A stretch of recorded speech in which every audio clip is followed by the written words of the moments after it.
Good day, Ms. Ajanta. My name is Noor Shafika binti Salim.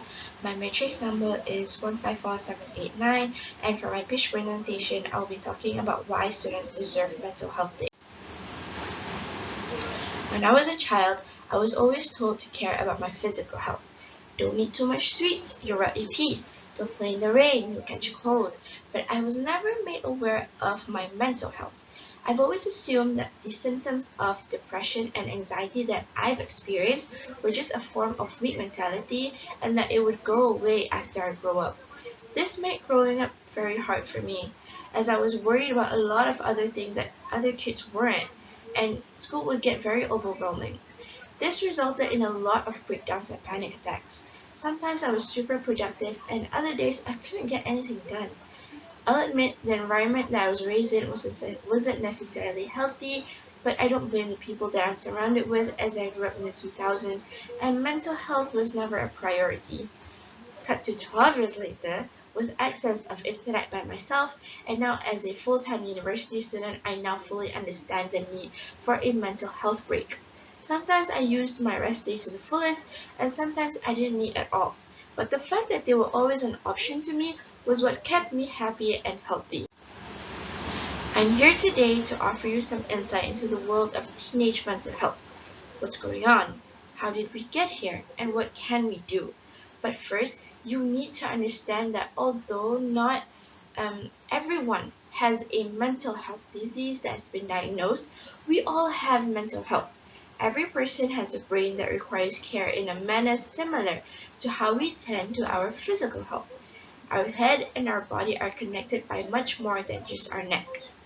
Since mental health affects all of us and may even appear physically, shouldn't we be developing approaches that are open to all of us? That brings me to my second part of my story. When I was in secondary school, I was at the peak of my mental instability. I was depressed, unaware of my needs, and didn't see a future for myself. That was also the moment where I found out that there were a number of people from my school that were facing the same problems as I was. I won't disclose the names, but during this time, there were suicide attempts made by students from my school. It was happening so often that our school switched our pin name tags and badges to cloth ones because students were using the pins to hurt themselves. What struck me the most was that every single one of my peers had a story about a mental health crisis, no matter if they were from a small tiny town in Batu Lancang or at the very heart of Penang in Georgetown. And so I did some research and found out that a nationwide survey by the Ministry of Health conducted across schools in Malaysia has found that Malaysian teens aged 13 to 17 are critically suffering from mental health problems. The same survey also identified a trend for the prevalence of suicidal thoughts of 10% among the students who took part in the survey, which has increased by almost 3% from 7.9% as compared to 2012. Some other study has also highlighted the abnormally high rate of stress, depression, and anxiety among students in Malaysia. Now, based on these numbers, don't you agree that schools need to prioritize mental health not only by letting students prioritize it for themselves, but also by working with students to support their mental health?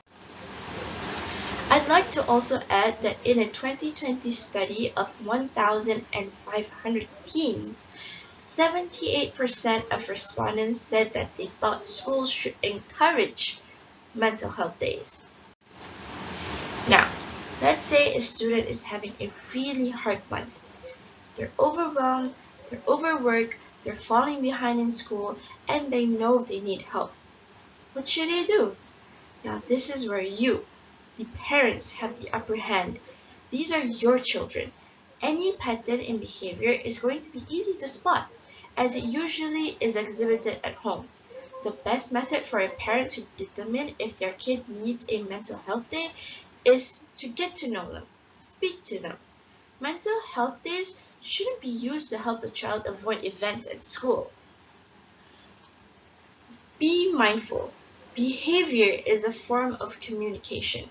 When parents inquire their children's well-being, they shouldn't be concerned about going too far or upsetting them. But you should be mindful. You should always remember of your tone when you ask. Respect is key.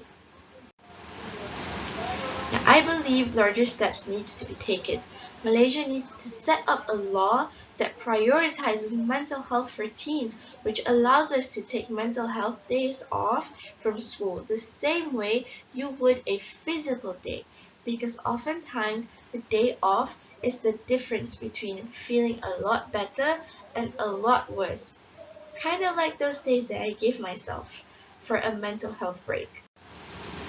I'd love to see a world where each of us has a toolkit of skills to help a friend, a coworker, family member, or even a stranger going through a mental health crisis. And these resources should especially be available in schools because that's where students are struggling the most. The other concept that I sincerely hope you take with you today is that it is always okay for your teens to take a break. It doesn't have to be a whole day. That sometimes may not be realistic, but it can be a few moments here and there for them to check in with themselves.